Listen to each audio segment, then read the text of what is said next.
Hi, I'm Bill Baruch, president of Blue Line Capital. Thank you for joining us. And I'm here with our analyst, Jannis Meindl. And this is the Triple Play podcast, where we give you a great macro backdrop and then jump right into three stocks that we're watching. We're going to give you a great chart book on all of those. So check out the chart book in the comments or in the description below. Let's hop right to it. Jannis, take the floor here on the macro. Yeah, thanks, Bill. So I think there's a continuation of the disinflationary or deflationary train that's on the move right now, and that's what we saw again with CPI. It deflated by 1/10 on a month-to-month basis last week, and I think a lot of the drivers behind inflation are really encouraging. We didn't only see that there was encouraging data with non-farm payrolls and the wages there, but a lot of the same themes hold true for consumer prices here. So one of the things that was a bit more sticky was definitely the food component, which disinflated for the fourth consecutive quarter, but it does remain relatively sticky. So looking behind the drivers of food inflation, really, I mean, we hear a lot of the headline stories around egg prices and whatnot, but really focusing on the underlying measures here, we do see that fertilizer prices, for instance, are already deflating on a year-over-year basis by about 8%. That's data published by the World Bank. We also see data published by the World Bank also that food prices are deflating or disinflating on a yearly basis as well. And then when we turn to the more sticky aspect of consumer prices, which is shelter and housing, those are really still catching up to prior trends. But when we look at new rents as measured by Zillow, those are already rolling over too. So while the more sticky aspects are definitely do deserve attention, we do see that most of it is disinflation and perhaps also deflation. Great. Yeah. I think inflation is a good place to stay as we dive into this year, or this week, rather. We have PPI, and producer prices are a leading indicator for consumer prices. So we got PPI out Wednesday morning. We're shooting this on Tuesday right now. So on Wednesday morning, PPI is expected to drop to the lowest level year over year since May of 2021. It's like 6.5% to 6.7%. As expected, and the month-over-month number is expected to disinflate by 1/10. The headline CPI also disinflated, so we're seeing a little bit of a trend of disinflation. And then as the year unfolds and we go into the summer, we're going to get some higher base comparisons, and that's going to kind of bring that year-over-year number a bit. And the real question, like you said, some components remaining very sticky, and overall, does that correlate into sort of just an overall elevated read as we head into the summer? And that could keep the Fed a little bit more, kind of pushing the gas a bit. Although we do expect they're going to slow their pace of hikes down. If this remains elevated, it's going to be something that's going to be concerning. What we're having our eyes on, another big release is the Bank of Japan tonight. So if you're watching this tomorrow, a lot of this is already going to happen. But the Bank of Japan Governor Kuroda, he's going to step out in April. Is he going to start unwinding some of this ultra loose monetary policy? Maybe move up the ceiling on the 10-year JGB. They did in December from 25 basis points to 50 basis points. So they go higher. They announced that tonight. How much is already discounted by the markets? So we do expect a lot of volatility here tonight. But again, a lot of this may happen already. Check out some of the research we put out in Blue Line Futures if you're interested. I'm sure we will be covering that tomorrow. But let's dive into three stocks here, unless you have anything to add on the macro side, Jannis. Yeah, I think the only thing I'd maybe add to the inflation picture as a whole is the idea that we've seen substantial disinflation on the energy side. Back in June, energy still contributed about more than 3% to headline CPI. That moved down to about half a percentage point in December. So watching some of these tail risks as China reopens, who knows how stable Russian crude production is going to be. What's going to happen with the ban on Russian oil products here on February 5th. The EU will implement an oil products ban on Russian oil products. So some of these tail risks, I think, are worth monitoring, but that's really the thing that needs to stay on our radar in terms of tail risks. But yeah, let's hop into stocks with Wells Fargo as the first one. Yeah, this is a stock we've owned for some time, and we cut it on Friday after the earnings. It ended up powering back a bit more. They missed earnings. Of the three banks that reported, J.P. Morgan, Bank of America, they both hit top and bottom. Wells Fargo missed on revenues. And here's the thing: we've been patient with the stock. We looked at it as being quite a bit of value, given a lot of the headline risk that's taken place, the negative news that's been there for the last several years. And we thought this was going to give it some more upside. And there's been spurts of it, but never any real follow through. J.P. Morgan, big outperformer in recent months as well, relative to Wells Fargo. Some of the takeaways here: the loan origination, mortgage loan origination down 70% year over year. Auto loan origination down nearly 50% year over year. We're seeing revenues down 6% in quarter four from in 22 year over year relative. They were looking for this up 8%. So, I mean, a lot of the data, when you start diving into this, it's a little concerning. And, if we're thinking softish landing, I'm still in the boat of a softish landing. It's going to be okay for the banks, but I mean, this is going to be an ebb and flow market. And so if we've seen this, the S&P or the broad risk on move have quite a bit of a move recently, and we ebb and flow lower, we could see maybe, and the environment remains sort of questionable. The banks, they're not out of the woods yet. And I think there's a little bit better value at better places for, I like JP Morgan right now, keep an eye on them. But again, Wells Fargo, we cut ties with it for the moment, and we'll reevaluate in the coming weeks. Yeah, I think these are definitely good points. And looking behind data and what the quarterly report said is, I think one of the dynamics that are worth monitoring here is the idea that deposits are on the outflow and moving into some of the high yielding products. So when we look at things like the average interest rate that Wells Fargo is paying on all their deposits across divisions, that is less than half a percentage point. And when we think about where Fed funds are, that's quite a bit lower than where the official Fed funds rate is. So consumers of Wells Fargo's products will ultimately move around deposits. Companies like Schwab, maybe like BlackRock, might benefit from that trend as some of these consumers move into some of these yield products. And then when we compare that against the rate that Wells Fargo earns on the loans that they have on balance sheet, that is basically the spread in between those two that Wells Fargo earns. So therefore, net interest income has been extremely solid over the last few quarters. But where's that trend headed is the real question here, and whether net interest income can maintain itself as deposits get drained. We saw a lot of excess savings. That's not only a theme for the banks, that's a theme for a lot of the companies in this economy. But as deposits get drained, it will be a question not only is loan activity going to keep up. We saw a lot of stress in the mortgage and also auto sectors. Maybe if you want to touch on those. But yeah, I mean, this will be a question. What is the spread in between the interests that Wells Fargo earns versus the interest that it pays on the deposits, and whether the same dynamic can maintain itself is a real question mark here with that company. Yeah, I'm with you. That's definitely something that's concerning here. The banks broadly, we own Morgan Stanley. Morgan Stanley had a tremendous quarter, finished up with 7%, and they own E-Trade. And so if you're an investor, you're kind of well aware what you can do, what's out there for you, and you have an E-Trade account, you could buy better, higher yielding products than just sitting in a checking account, say at Wells Fargo or other banks. So we do like Morgan Stanley. I mean, and I think financials have a place. You've got to be a little more selective right now, especially in this environment. So that's the tone that I'm giving with what I was saying to start off. And then look at the chart here. We're getting a back test of this breakdown. Sort of coming back in recently from the 2022 highs, and so it's back testing what was a breakout from the previous 2018 really highs there. So, and that was before a lot of this bad news. So there is some really good support. I continue to think that this thing's going to battle. I don't see Wells Fargo really breaking down, but the upside is seeming more limited, and there are better places to be invested. And I think there's been a lot of supply. $48 or so. So it's a tough area for it to get above. So I think we're just cautious right now. Yeah, I think with the financials, is deal activity going to pick back up? Or are we going to see a soft landing? And maybe there are other places to look, especially as interest rates maybe stay a little bit elevated and people keep shifting deposits into different accounts. But hopping into the next stock, and which has really been on the move here as we see a lot of China reopening news, we'll cover Boeing here. Bill, do you want to maybe share your initial thoughts on the stock and how you think of this company here with a lot of the defense, but also commercial travel dynamics.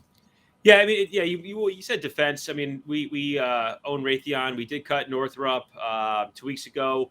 Boeing is a stock. We missed a big rally there, and it's something you kind of had a narrative stock that's been just beaten down and beaten down. It had a massive quarter four.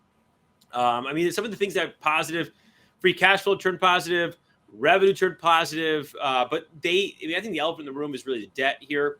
If they don't get get out of the woods on the ongoing issues and just getting product out there without issues, the debt load is never going to come down, and that's my real concern in this environment.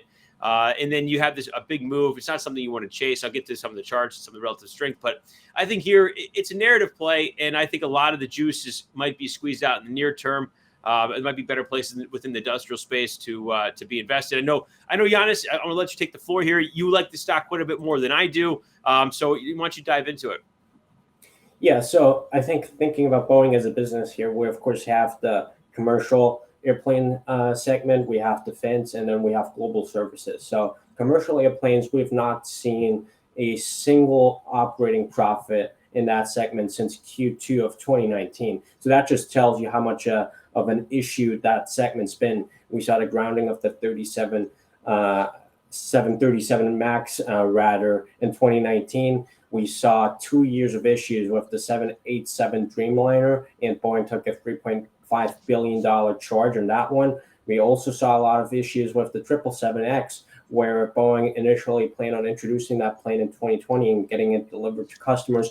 Perhaps the pandemic helped in that regard, that they didn't have to push that product when they wouldn't get ready, but that product launch is pushed to 2025, and they also took a $6.5 billion charge for the 777X. So there are a lot of issues in that segment, and the real question is going to be whether activity is going to pick back up. Deliveries of the 787 started in September again. We had the FAA confirm that the 737 MAX can fly again, and there are a lot of deliveries picking back up in that aspect, and that's really the main driver for growth, especially when it comes to the competition with Airbus.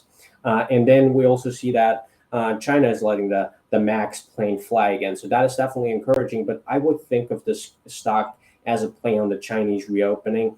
And then, of course, the debt load that you mentioned is an issue. I mean, they had as high as $80 billion in debt in the midst of the pandemic. Right now, that's down to 50.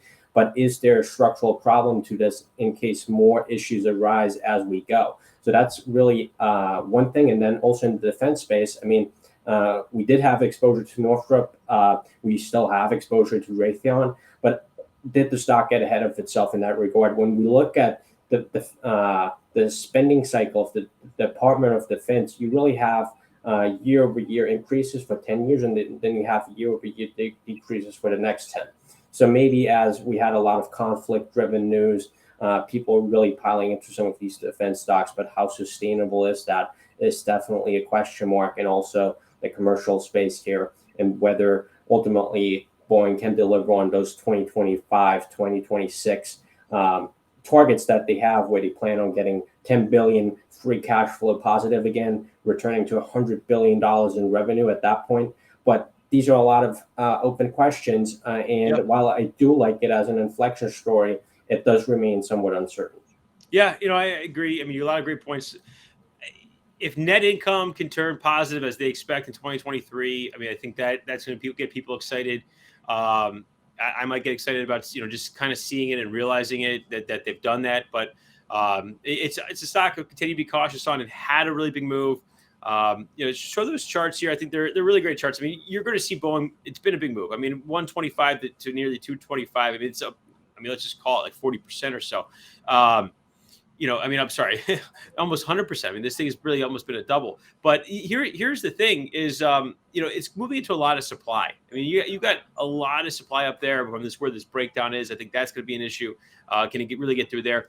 To bring up the next slide, it's, I mean, industrials, they're about to break out. I mean, this is a really beautiful chart. I mean, not saying it's going to be a straight line. It just continue to move higher. There could be some ebbs and flows in just the broader market in the coming weeks. But I mean, I wouldn't be surprised the first half of the year to see the industrial space really break out to new highs And then, Boeing is sort of leading in the quarter four. But again, this is something that it's been a dog. It has been continued to be a dog. Can we get through some of this sort of that aligns with the supply that I'm looking at in the underlying Boeing as well? So let's move on. But I think it's definitely something you want to keep a pulse on for that stock, for that company, and see where they take things, where they take the numbers in the first quarter, where they start the year. Synopsys is a stock that we've owned for quite a while. I mean, we really like this. It's not many stocks set new all-time highs in 2021. Given Synopsys didn't hold it, but not many stocks set new all-time highs in the summer of 2021. Nonetheless, a tech stock. So, let's take a look at electronic design automation. That's the real buzzy thing about this company. I mean, electronic design automation is expected to grow by 8% through much of compound annual growth rate by much of 2020s. I think it's 21 through about 27 or 29. And Synopsys owns 1/3 of that market share. I think they're in a terrific spot to continue to grow. Their revenue expectations are lower. I mean, so 2022 was terrific, but the revenue expectations for 23 and 24 are expected to fall out a little bit, not drastically, but they're going from a trailing 12-month PE multiple in the 50s, or I think it's like almost 60, to I think they're forward 12 months. Next 12 months is 30. So you're getting a company that's already pricing in a little bit slower revenue growth. I think that's a terrific thing. You got the buzz around this electronic design automation, and these chips. Designing these chips, I mean, companies, like a John Deere, they're going to need to specifically, to be able to become more efficient with the chips that they use. They're going to get more customization. And Synopsys, you can look at it like a lot of these industrial companies, they're going to need something like Synopsys to help with that and take this and run with it. I mean, I think that's going to be the new. And we talked about automation from Rockwell. We talked about automation, as well with I think Cagnex. So there's a number of automation stocks we're trying to cover here because this is the trend, and you need to have some exposure to this in your portfolio. Yeah, I think that this really follows the common thread that we've had on this Triple Play podcast, where we talked about a lot of the automation trends, and then specifically looking at automation in semiconductors. A fundamental shift we're currently seeing is that, historically speaking, performance optimization and performance improvements of semiconductors has really come from the ability to pack more transistors on a chip. And that's really how you got faster computers, faster iPhones, and whatnot.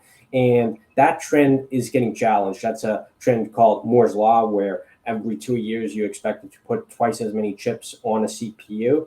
And you're basically bumping up against the laws of physics right here. And as that happens, the cost of fabricating a lot of these chips is also rising. So the industry needs to shift the conversation to something else, and that is specialization of chips. We saw that Google just assigned its own YouTube chip so they can optimize for YouTube replays and video optimization on that end in its data centers. We saw John Deere design its own chip for tractors becoming more autonomous.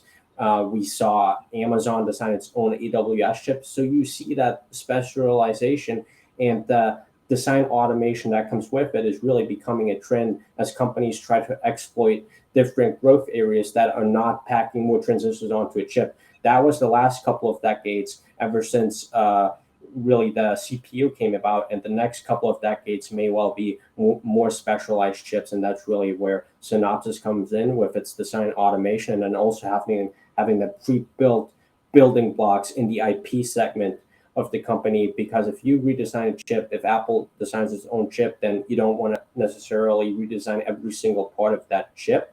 It's only those specialized areas where you might want to change things a little bit, but that's basically the trend. And then I think one thing and a theme that we want to cover is also the fact that there's been a lot of talk about slowdown in the semiconductor space, but Synopsys has proven rather resilient within that dynamic. And then on the right-hand side of the slide we're showing here, you can see that in the areas that Synopsys is active in, those are really the high growth areas: Internet of Things, autonomous driving, EVs, all those things, Synopsys is really profiting from.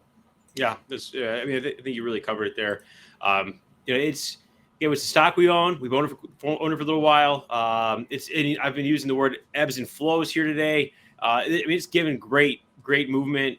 Sort of not some, take a little bit of a swing trade with it. I think there's a great bottoming pattern if it continue to hold out. So you can see here this 2021 high settled in a bit. That was that early February 2021 high where the market of stocks in general, a lot of tech specifically, had topped out for a bit before really kind of taking it back out, some of those highs out that summer. Not every stock did. Synopsys did do that. And then settling in last year in the tough market, building out really nice inverse head and shoulders, stabilizing, from quite a bit of volatility. It made new highs before it reported earnings in July. And that was really where it started falling out from. I think some of the revenue growth slowing was really kind of part of that. But I think the stock company, the market has priced that in. So I am upbeat on it. I mean, again, it's a tech stock. The next 12-month multiple is 30. It's more in line with something like an NVIDIA, not a Micron. Take a look at against its peers right here. But I think it's a great one. If you're looking to have automation within your portfolio, which we're looking to the future in that manner, at the right price. I think Synopsys is definitely something in the cards there to keep an eye on. Anything to add, Jannis, before we close out? Yeah, I would agree. And the fact that it's remained so resilient while the overall chip space slowed over the course of the last year or so is definitely a statement towards the idea that specialization of chips is the way to go in the future rather than improvements on CPUs, which would benefit other companies. But the new trend really seems to be more specialized chips, in Synopsys benefiting in the design segment there. Yeah, terrific. Well, thanks a lot. Let's close out, and thank you for joining us, the Triple Play Podcast. Catch us next week. Bill Baruch is the founder and CEO of Blue Line Capital. All opinions expressed by Bill and podcast guests are solely their own opinions and are not intended to provide specific advice or recommendations. This podcast is for informational purposes only and should not be relied upon as a basis for investment decisions. Understand your financial condition before investing. Blue Line Capital, its staff, or its clients may maintain positions in the securities discussed in this podcast.